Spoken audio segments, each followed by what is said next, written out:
Using the cable wrap feature on the PT-E300VP is very simple.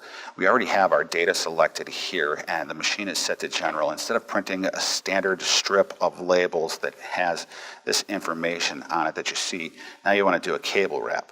Simply select the cable wrap button on the top and then scroll through your different cables. You can see that a lot of them are already predetermined here. You can select the diameter, length of the actual cable wrap that you want, the Cat 5, Cat 6, Cat 6A, coax cable, AWG.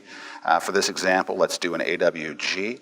Using your left and right arrows, your down arrows, you can select what type of AWG cable that you want. For this example, I'll go ahead and select 12 gauge AWG and select OK. Now you can see our cable wrap format is selected here and all the labels will print in that cable wrap format, AWG 12 gauge.